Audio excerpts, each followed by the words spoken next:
Welcome to Robert Bellissimo at the Movies. This is a YouTube video podcast where we explore all things cinema. I want to welcome back to the show Nat Segaloff, who has written and or produced biographies of William Friedkin, Harlan Ellison, Sterling Siliphant, John Belushi, Stan Lee, Larry King, Wallen Green, Paul Mazursky, and Sherry Lewis and Lamb Chop.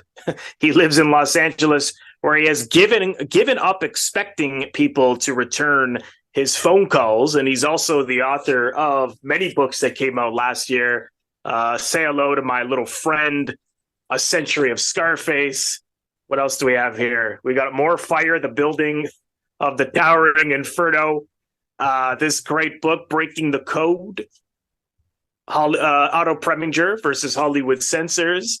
And lastly, The Exorcist Legacy, 50 Years of Fear. Nat, welcome back. Thanks for joining me again. Thank you, Robert. You forgot to say that on the seventh day I rested. Or he doesn't rest, maybe. He keeps on writing. Good to see you. Or he doesn't rest, because there's also this, Arthur Penn, which was our focus today. Arthur Penn, American director. And I actually read this when it came out, not knowing that at the time. But then, of course, when we met last year, I put it together that I read this when it came out. But now we have it on paperback from Bear Manor Media. It's a wonderful read. I wanted to ask off the top, how did you meet Arthur Penn? How did this come to be? It was kind of embarrassing because I've been a film critic and a publicist for decades, and yet Arthur and I had never met. And I like to think that I did meet a lot of people. But it occurred to me that there had never been a formal biography written about Arthur Penn. This is the man who made Bonnie and Clyde, who really fired the first shot of the American film revolution. And the only book about him was done by Robin Wood, which went up through Little Big Man, which was his third or fourth film. The Robin Wood book, by the way, is now being reissued, but not updated because Robin is gone. So I called Arthur. I mean, this is the weirdest thing. I was able to write him or call him. I forgot what it was. And he said, okay, let's talk. Now, he was in New York. I was in California, and the Great Gulf fixed. So I made arrangements to eventually meet him. But it was a very curious kind of thing because he was this very nice man that had never really gone for personal publicity. And you'd think that somebody would have written a book about him. It's just horrible that they didn't. So I was the guy, and I was very privileged to be able to do it. And he was very open and very generous, and he became a close friend. And as always happens when somebody passes and you've written a book about them, it's a huge loss, and I'm still feeling it. Now, I take it then that you met him with the intent to do a biography, like you told him that right off the bat, or did you meet him and that came later? I wanted to do a biography, but it's a very strange thing. He was about to be honored by the Motion Picture Academy in New York, not with a special Oscar, but with a special screening, because the fellow in the East who did publicity for the Academy was an Arthur Penn fan too, and they were going to screen Night Moves, which is his 1976 film, and a very famous one, a very good one. So Arthur, now this is interesting. This is how he works. Arthur contrived to have the Academy fly me out from Los Angeles to New York, first class, mind you, put me up in a hotel, and my job was to interview people in Arthur's life at the front of the auditorium before they showed Night Moves. So, of course, I showed up at Arthur's apartment where he and his wife Peggy lived, and we chatted for a while, and then we got ready to go to the screening. And what was interesting about that, he had never met me, remember. But later I found that when he was auditioning kids to be in a play called All the Way Home, which was based on James Agee's memoir, A Death in the Family, instead of having these show business kids who were, 6 or 7 or 8 years old read lines, he just went to the set and said, play around the set. And he would talk to them because he wanted to see how they behaved, not how they acted. And it was halfway through my hosting of this tribute to Arthur Penn that I realized that was my audition. He was auditioning me at the expense of the Motion Picture Academy, mind you. People like Estelle Parsons and all these great people who'd worked with him. And that was it. So he said yes after that, and we began our adventure. Do you remember the first film you saw that he directed? First, knowingly, it was probably Bonnie and Clyde because I was in college at the time. And the film, as you know, had a very rocky release the first time Right. out. So I saw it at the bottom of a double bill with the then new film, Sidney Fury's The Naked Runner, which is also Oh very. yeah. So we're in this theater in the college town of Boston, uh, watching. We're there to see The Naked Runner. Then Bonnie and Clyde comes on first. And oh my God, the audience just went wild for the film. We'd heard a little bit about it. There had been some controversy in the newspapers, as you may have remembered, but this is the first time we had a chance to see it. And I remember halfway through, there's the scene where Bonnie revisits her family. And there's a slow motion scene where a little kid rolls down a hill as a kind of an adumbration to how they were going to be killed at the end. And I said, my God, this is photographed. Somebody's going to get in trouble for making this Hollywood movie so experimentally. And when Mm. I told that to Arthur, that was how I felt, he smiled ear to ear and said, yeah, we wanted to get in trouble. We sure did. So it was literally an emotional experience, an epiphany watching Bonnie and Clyde. And that movie, Wow. probably after Citizen Kane, is the one that made a lot of people in my generation want to make movies. Mm. Oh, absolutely, absolutely. And you already answered this in a way, but I was curious, why was the main reason that you wanted to explore Penn? Because there was only one book on him, and for you, he was one of the great filmmakers to explore, or was there another reason you wanted to do this? You don't often have a chance to meet your heroes. And I literally physically sat at the feet of Arthur Penn in his living room and threw out some of the questions. I wanted to be able to say I sat at the feet of Arthur Penn, but also when somebody affects you emotionally like that, you really want to try to get to know them. And fortunately, he was a complex, wonderful, giving man, and it all came together. But that really was one of the things I still remember those scenes in Bonnie and Clyde and the other movies too. You know, the Miracle Worker was, I guess, Oh that may yeah, have been the first film I saw as a kid in Maryland. Somebody had to be. And I watched that movie on a huge screen, and it just tore me apart. And I didn't understand why. Later, I found right, out. So, right. my generation, I'm 120 years old. My generation is granted the gift of having grown up with a lot of these filmmakers, the Right. Robert Altmans, the John Bormans, even the Arthur Penns. And we didn't have to see their films in retrospectives. We watched every film as it came out, and we matured as they matured. And that was a Mm, gift that my generation possesses before the studios got involved in today's films. And right. we could mature with them. We were raised by very good fathers. You touched on this a little bit because you mentioned, which is an interesting point, and is that Bonnie and Clyde for your generation was one of, a significant film that made people like you and other filmmakers want to make movies like Citizen Kane was for people making films in the 40s. But aside from that film, what is it about Penn that makes him an important filmmaker, would you say? Penn's films are characterized, I think, by a look at a particular American psyche. That's why we call the book Arthur Penn American Director, with one exception, and that is Target, which was shot abroad. All of his films have really been set in America, and they examine a very unsettled America. Whether it's the gangster era, whether it's the McCarthy era, the anti-war era, they're always looking at the American psyche and what is good and what is bad about America and the conflict between those as told through the characters in his films. I mean, Alice's Restaurant is probably the best film about the counterculture generation, Mm, because it's a focused story, which happens to be true, right. about a way of thought that was changing America. And even the Missouri Breaks which is probably one of his least effective films, is about the encroachment of modernity and the encroachment of big business on the individual entrepreneur in America. Of course, Little Big Man goes without saying. It's one of the few films that portrays indigenous peoples in a respectful way.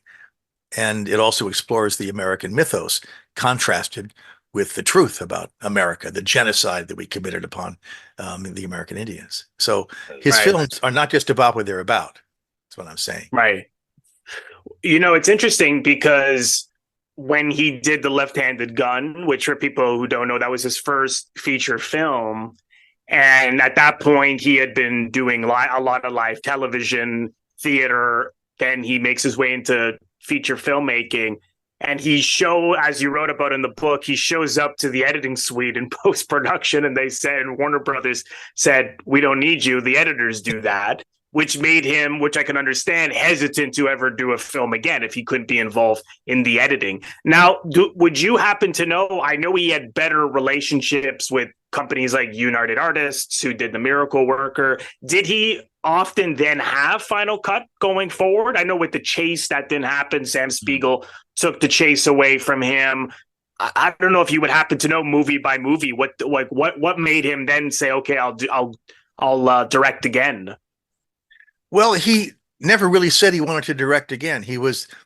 The original title of the book was going to be Arthur Penn: An Accidental Life, because he simply made the best of whatever was presented to him. He would have been happy to stay in live television forever, except live television didn't exist, or do theater forever. He won Tonys.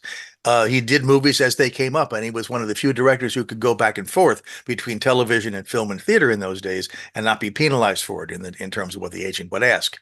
But he did have Final Cut over his films in the sense of he shot them so that they could be assembled. But he was very daring too, and this is something Dee Allen told me, and that is that Arthur was known for shooting a lot of footage, what they call coverage, which was shooting different angles. And they would always ask him, "Why do you want to do that, Arthur? Don't you know what you want?" And he says, "Yes, I know what I want." And Dee said this too, but you can edit a particular scene and it's the way you want it. But then you realize when you put it between the scene before and the scene after it, the rhythms may be off. And so you want to have the extra footage so you can recut that scene so that it picks up the proper rhythm of the scene before and after it. And he and Dee were able in particular to adjust that for whatever films they were doing that helped them make his films more unified in tone and in theme. And to that regard, he was the only one who could really figure out what he wanted to do. So I think he was de facto Final Cut, but I don't believe he actually had Final Cut in his contract. I see. Wanted it. One of the ways he did that was to edit in New York while everybody was in Culver City. Ah, smart. That was smart. That was Yeah. miraculous woman. It reminds me, I mean, it's different in the case of someone like Ford, who intentionally just shot so little that they couldn't. Yeah, clip off the flights and that's it. Right. Yeah. Yeah. Well, I like that you talked about how he worked out, rhythm in the editing. And one thing he talked about that you wrote about in the book, this isn't so much a question, but just something if you can comment on a little bit, is the pump scene in Miracle Worker. This is such an interesting story to me. As of course, for anyone who doesn't know, this is the scene where Annie Sullivan realizes that Martha Keller, who is blind and deaf, now is understanding everything her teacher is teaching her about how to communicate. The famous she knows, she learns, that she screams out to her parents. And it's a very moving scene. And he talked about in the theater, it would always bring him to tears because he also directed the play. And then when he shot it, he also tried to just basically shoot it like it looked on stage, just have the camera far back and just follow the action. And then he said when he watched it, it left him cold. There was no feeling to it. And that's when he went back and realized, let me break it up. Let me, go in and go to a close up and then go to a shot of her hand on the water as she's learning that what water means and where, things like that. And I watched the scene again, and it's really, really strong. And he said that was a great lesson to him in film, that, sometimes you have to break it up. But I couldn't help but wonder. I wondered why from the theater it would be so moving, and in film it wouldn't. I mean, I understand going closer makes it more, going to close up makes it emotionally stronger, and things like that. But I couldn't help but wonder why it would still have been cold if it was just, following the action. I don't know. Did he ever elaborate on that, or did you have any thoughts on that? Yeah, to some degree, he did talk about it. The idea that something needs to be broken up into shots, right, in film as opposed to seeing it on the stage. And if you talk to directors who work in both mediums, you start to understand this. In the theater, every single person sitting in the audience has his or her particular point of view, and he or she can focus on what they want to see. You can do a certain amount of directing with lighting or staging, but ultimately the audience chooses the shots. But in film, the director and the cinematographer have to choose the shots. And so when you have Annie pumping water and Helen has her hands underneath the pump, and an hour and a half earlier, we've been told her mother's so proud because even as an infant, she understands the word water. And this is when, in fact, in Bill Gibson's script, he says, and the miracle happens. This is where the miracle happens. You can see the coin drop. You see this light in Patty Duke's eyes when she realizes that water, W-A-T-E-R, W-A-T-E-R, is what she remembers. And she can start to say it, which may be a bit disingenuous, but she understands it. And then she wants to know, what is this? Earth. What is this? Step. Who am I? Teacher. Right. I was putting a tribute together that we showed at the Academy honor to Arthur, and he says, you got to put the pump scene in. That always gets them. And my God, there was not a dry eye in the house when we showed that. Yeah. You can see it. It's so good. If you search pump scene worker, you can see it on YouTube. Oh my God. It still works because it's great acting, great staging, and because the camera knows what the public wants to see. Right. Long answer. No. It's also a long question that needs a long answer. But yeah, very well said. I have a little memory of that film, seeing it when I was a kid. They showed it to us in school. And it's funny because I never had a problem with black and white films. You know, you see a lot of people brought up in color. They have such a hard time with black and white. And we watched the film, and I was talking to a girl in my class, and she said, well, they should have showed us the colorized version. And she goes, that's the one I watched. I can't watch black and white. And even then, there must have been some kind of cinephile in me. And I think I was kind of mean to her. And I was like, how dare you? You know, it's a black and white film. What is your, here I am as an 8-year-old. I have a terrible story that goes along with that. And I'm not sure it's in the book. I probably had the good taste to not put it in. But since let's hear it. All hang out here, I'll tell you. I'm going to drop some names that other people can't even lift. And I'm sorry. But I was with Arthur at William Gibson's house. They both they were neighbors in Stockbridge. And we went over to Bill's house for me to talk to him. And when I arrived, what was on television but the color remake of the which had, I think, Melissa Gilbert was in, and I don't remember how it was. We're watching it for a moment. Arthur Penn sitting here, William Gibson sitting there, the miracle worker on TV, and we all looked at each other, and Bill got up and just turned it off. Now, Sanford Meisner says, the acting coach, that silence is an absence of words, but not an absence of meaning. Yeah, exactly. Great. I think that explains that little scene. Yes, exactly. Yeah, I love that movie. That movie is such a great film. Did you ever read any of the plays he directed? Of course, with the exception of any of them that you would suggest reading? All of them. I mean, he and Bill had a good run. They did 2 for the Seesaw first, which was on stage with Anne Bancroft and Henry Fonda, and then Robert Wise directed the movie with Shirley MacLaine and Robert Mitchum, about which the less said the better. He also did several versions of a play about Golda Meir, which had so many technical problems, including the set burning, that it ultimately was re-geared into a different play about Golda. There is also,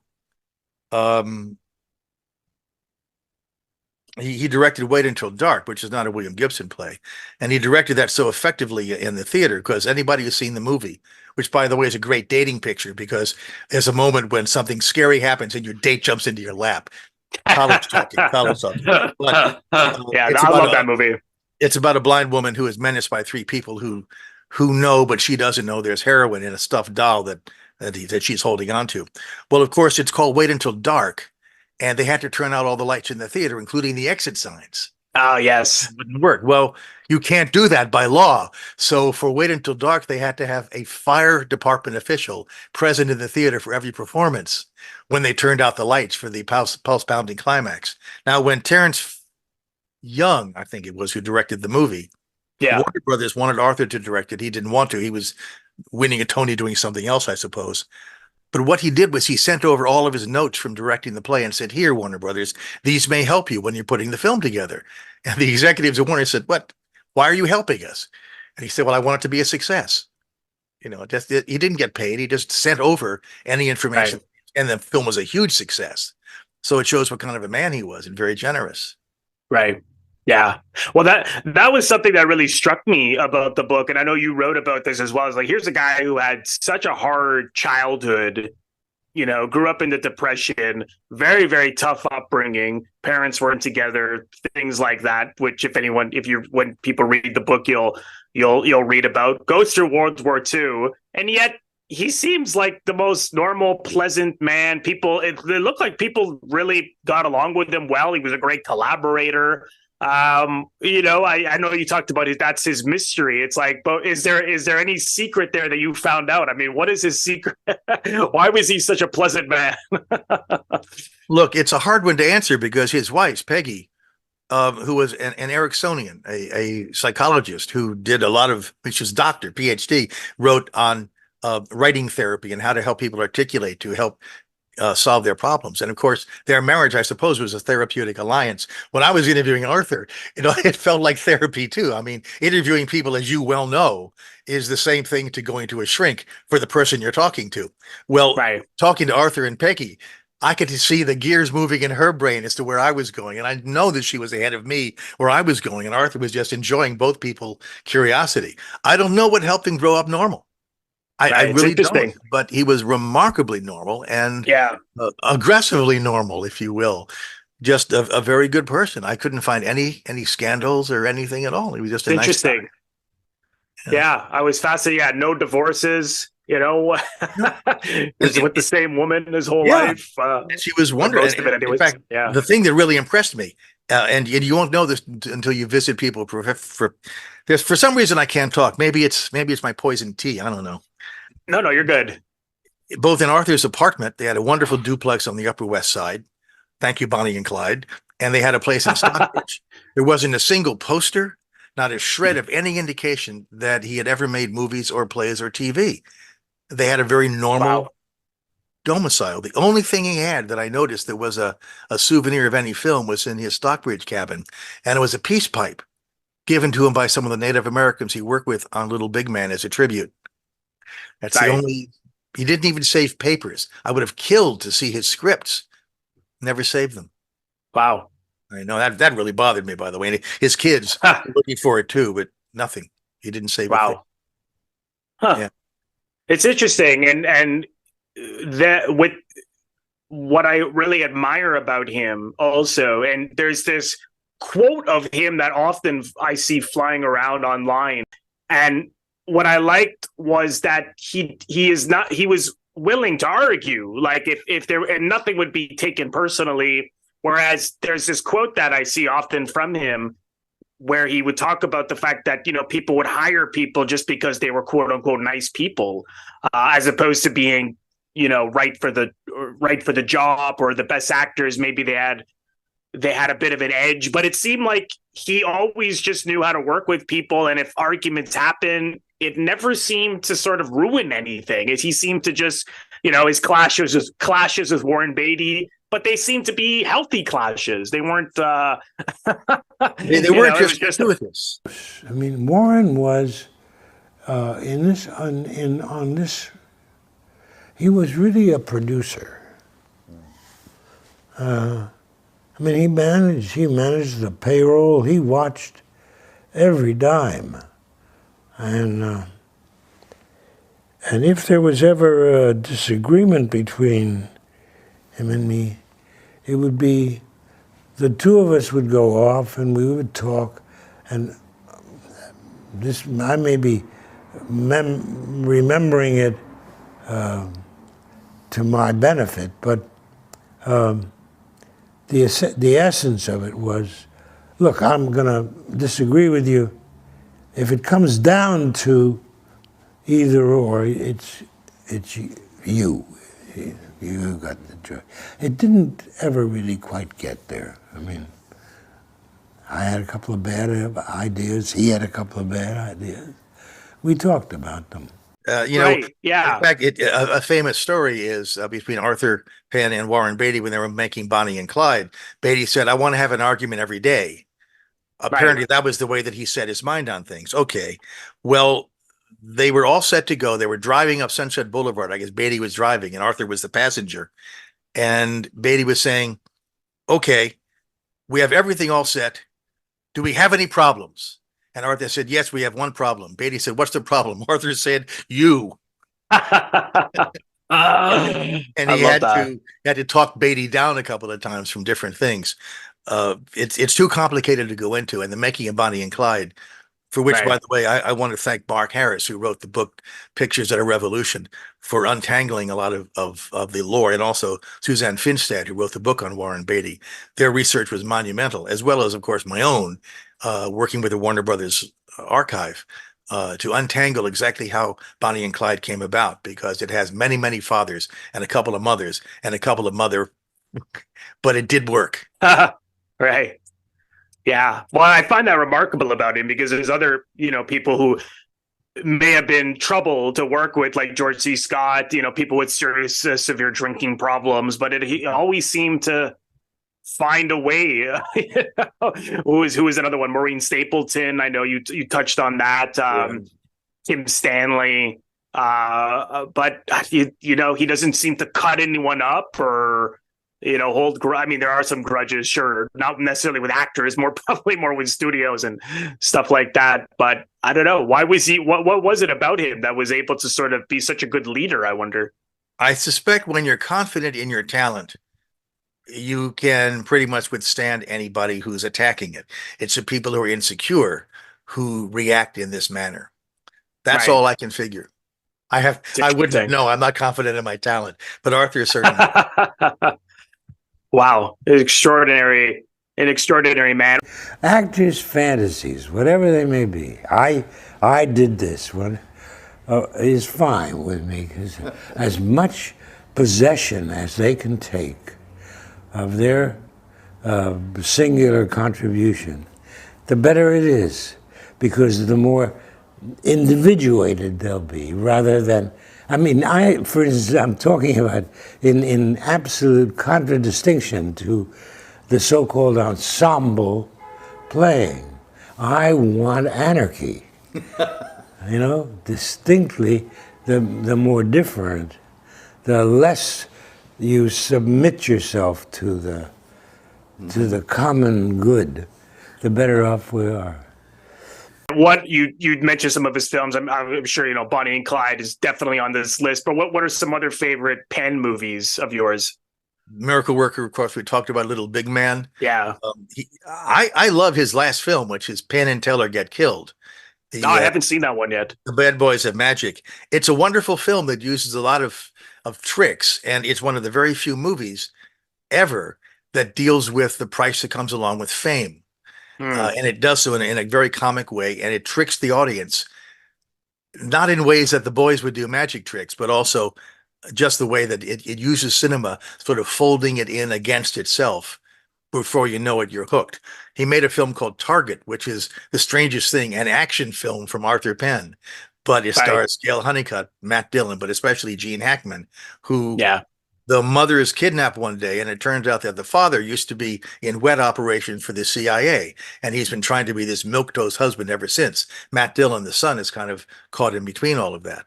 The Missouri Breaks has some wonderful stuff in it, Marlon Brando and Jack Nicholson, and everybody else, Harry Dean Stanton.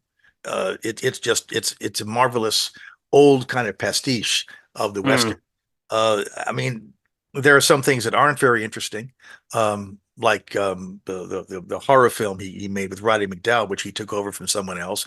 But then you go to something like Night Moves with Gene Hackman, who's trying to solve a crime that is so deep in the culture of America that he can't solve it. It has to do with the assassination, but the assassinations aren't part of the story. It's the utter powerlessness of people in the 1960s and 70s to figure out the political situation.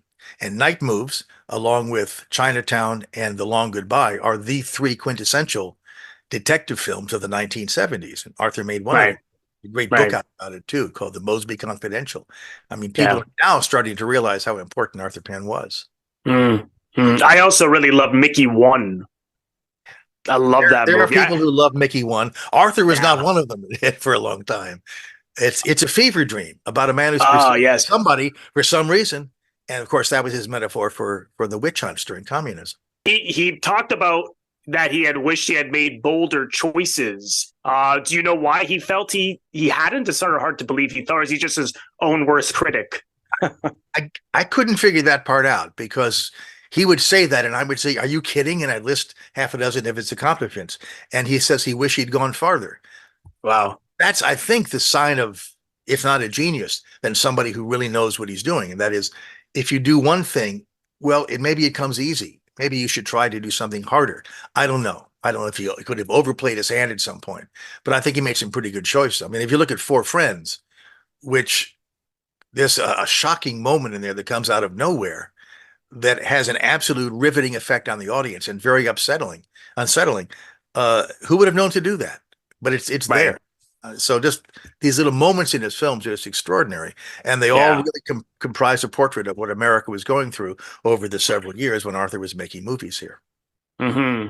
I also find it fascinating how involved he became with the Actors Studio, that he was the president at one point, that he observed sessions from the time he was working in live TV, that he often wanted to use actors from the Actors Studio. What, because which is unfortunately often the case, as I'm sure you know, is that not all filmmakers, but a lot of filmmakers don't know much about acting. And here's a guy who not only wanted to learn about it, but seemed borderline almost become an actor in order to, not that he did, in order to direct so well. But did you ever wonder what made him get so deeply involved in the actor's process to the point of teaching and everything with the Actors Studio? We talked at length about Arthur's involvement in the Actors Studio, and it happened to be a happy coincidence that he was directing live TV in New York. The Actors Studio was just being formed in New York with all of these actors coming back from World War II or being raised at that point to create their own sense of a new acting ethic. And frankly, they were cheaper to hire than the big stars to put them in these live television shows. And he needed actors. And he kept on hiring all these great actors from the Actors Studio until the people who ran the studio, said, like Cheryl Crawford and it said, you really ought to come over and learn how to direct, because he knew how to direct, but he didn't know the vocabulary that the actors were using. And so he came over and he worked with the actors in the Actors Studio, and they all grew up together. And of course, then he brought them out to Hollywood. The first one, I guess, was really Paul Newman in The Left-Handed Gun. Paul, who was seeing Joanne at the time, even though he was married to someone else, took a place in Laurel Canyon, and they would rehearse, and they would use the things they had been learning at the Actors Studio to transpose that into The Left-Handed Gun. And it happened that Arthur and the Actors Studio and live television and the cinema of the 50s and 60s all grew up together in that same cauldron. So it was proximity and convenience.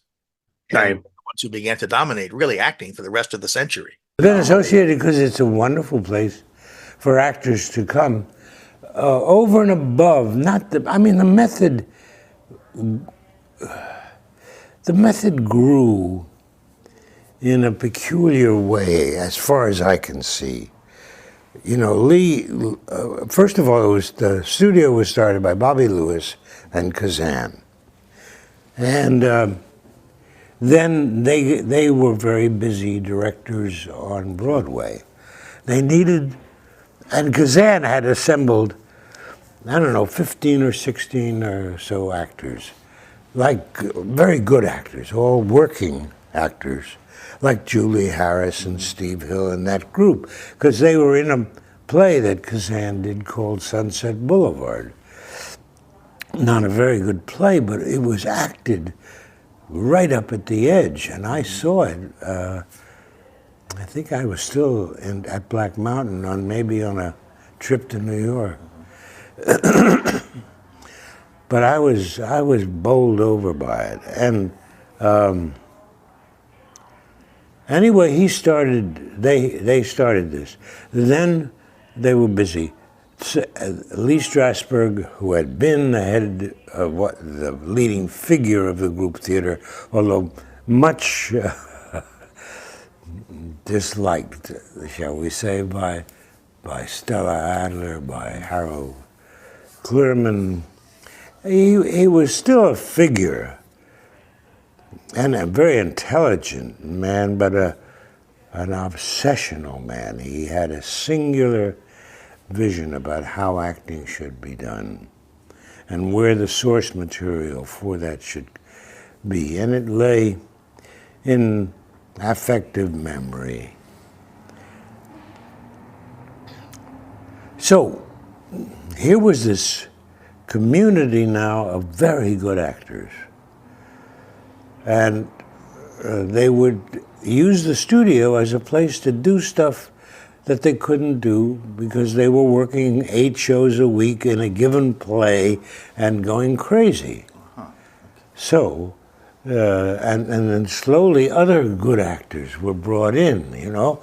They heard about it from this group. So the studio enlarged, and Lee's method, Lee's technique was the dominant one there because it was in a kind of dictatorship, you know? I mean, he was not tolerating deviance. Mm-hmm. In that respect, he would tolerate originality in work, in choices of work, but the way that it was accomplished was, there was a certain rigidity that was. I can't help but wonder because I kept thinking, what other filmmaker directed plays, directed films, and directed live television? I know people have directed live television and films, or films and plays, but I can't think of anyone who's done all three. I don't know. Does anyone? He may be the only one. I don't know anyone well known. Anyways, I'm trying to think. Going quickly in my mind, of course, Kazan didn't direct television. Yeah, that's true. But Frank Schaffner directed television and movies. I don't think he directed plays. Right. Gosh, I mean, all those great people: Delbert Mann, Arthur Hiller, Norman Jewison. They all went right from television. Even Frankenheimer, who was a prodigy in television, continued his prodiginess in film. But very few people did theater because, you know, theater in the 50s was very particular. We were splitting off into off-Broadway. The musicals were big. The plays were very focused. And Arthur was just handed what he was able to do. It's very funny. Right. He's also the only person, I think, who's ever directed the same piece of material in 3 mediums, and that is The Miracle Worker. Live television.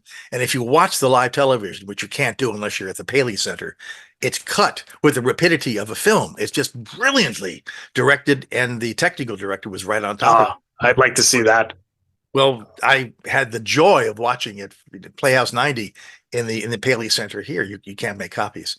Oh, wow. It looks like a movie, just like a movie. And this is what those directors could do. Look at any of the great work that was done by Frankenheimer or Schaffner or the others. When you can see them on the kinescopes, it might as well be a movie. Brilliant. Right. And Arthur was at the top of the game. Yeah, he may be the only one I can think of that did. I know that Altman did plays, movies, and TV. Yeah, he did film TV. Yeah. Right. Yeah, but I don't think he ever did live TV. So I think Penn may be the only one in that. Scorsese did The Act on Broadway with Gower Champion helping him at the last minute.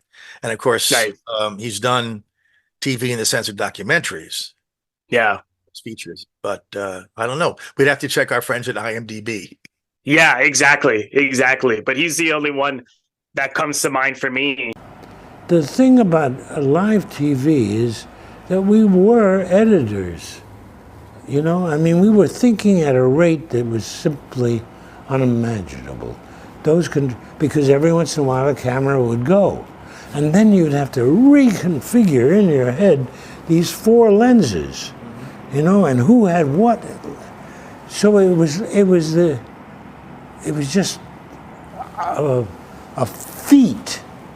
I mean, the guys who could succeed at it were relatively precious because it was so damn hard, and a lot of guys didn't. I mean, they were everything from heart attacks, and one of my early breaks was as the AD on Colgate. I was finally off the move from stage manager into the control room, and I was doing getting the next shot ready, you know. And on this particular day, we go on the air, and I'm going, and I look over, and there's the director, like this, slumped down on the console. And so I have to take over calling the shots, which I did because I knew the show, and it was not hard. I mean, we were 3 cameras shooting at a stage. I couldn't go very wrong. But it turned out that he had a bleeding ulcer and had hemorrhaged. And they had to take him out of the control room into an ambulance and away. It was that kind of tension. And either you could live with it or you couldn't, you know? But once again, such a great read for such an important filmmaker, which is now out on paperback. Arthur Penn, American director. Where's the best place for people to get it? Nat, is it available on Amazon, places like that? It's available at the usual fine online booksellers, but I'll make more royalties if you get it right from www.bearmanormedia. Yes. It's a print-on-demand book, so it may take a couple of extra days to get to you, but you got to trust me, it's worth it. I did a lot of typing, and I'm very, very proud of that book. Very proud of the book. I love the cover too. I love the original cover, but I really like that cover. They did such a great job. Such a great that photograph. Here's the original. Yeah. Interesting. There's an ECU. Neither photograph is done by Irving Penn, who was Arthur's older brother. Oh, that's right. I didn't want to pay the Irving Penn Foundation the license fee. Yes. Well, we didn't do that. But Irving Penn, right, the famous fashion photographer, the one who really innovated fashion photography in America. Yeah. Is Arthur's older brother. Talk about coming from a good gene pool. Right. Oh, God, yes. Absolutely. And there's an afterword about that Nat has in the book about when the book came out in 2011, finding out some old relatives of Arthur's, for his brother's first wife, who they lost touch with. She's a very beautiful woman too. I was looking at the photos you have. Yeah, this is her in the book. I'm going to take about 90 seconds to encapsulate this. Arthur was living with his older brother for a while when he had the parental problems, and there was a woman named Nani who was Irving's wife, who was taking Arthur to all the museums and the art galleries and the shows, and she really instilled in him a love of the humanities. Well, when we were talking, Arthur didn't remember her last name other than Nani Penn. Well, after the book came out, a woman named Katie Kangalosi contacted me through the publisher. She was Nani's daughter by Nani's second marriage. And I had the joy, which happens to biographers now and then, of getting Katie and her family together with Arthur's kids. And it turned out they all lived on the Upper West Side of Manhattan. Oh, my God. They didn't know each other. But these are the wonderful things when you can pull people together like this as a result of having written something. It's really the blessing of watching somebody else's life go past. It was wonderful. Wow. So we're all still in touch. Oh, that's incredible. That's so incredible. Well, again, get the book. It's such a wonderful read. And Nat, I know you'll be back soon to talk about more fire. Irwin Allen and the Towering Inferno. Yeah, I got to start this today. It's a quick read. Yeah. I'm looking forward to diving in. So, Nat, thanks again for coming. And I know I'll have you back on sometime soon. We'll set it up. You're on my speed dial, Robert. Thank you so much for the opportunity to talk to you and your fans. Thank you.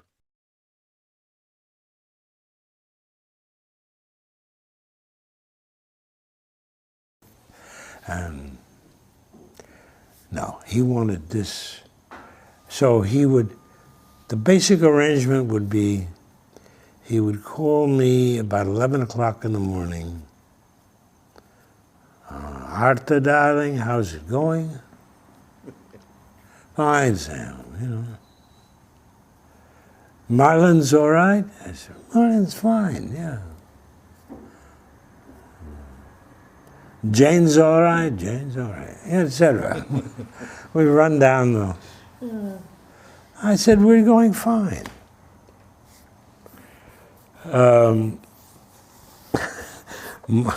Marlon, the thing about the motorcycle, and Sam would always say, Marlon came in the car? I said, yeah, I guess so. I mean, he's here. Then I said, one day he said, Marlon's there. I said, yeah, he drove his truck down. Oh, really? All right? Yeah, all right. I feel here. Yeah. Yeah. So then Brando, of course, a couple of days later, puts the motorcycle in the truck, drives the truck down, parks the truck away, puts the motorcycle in his place. And he knows, I mean, he and I are like this, and he knows the call's coming. And so he's sort of cueing me, but silent. And Arthur, yeah. Marlon's there, yeah. And what did he bring, the truck or the car? I said, gee, I don't know, Sam. All I see is a motorcycle. And, Marlon is... Bing! The phone gets hung up. Whew.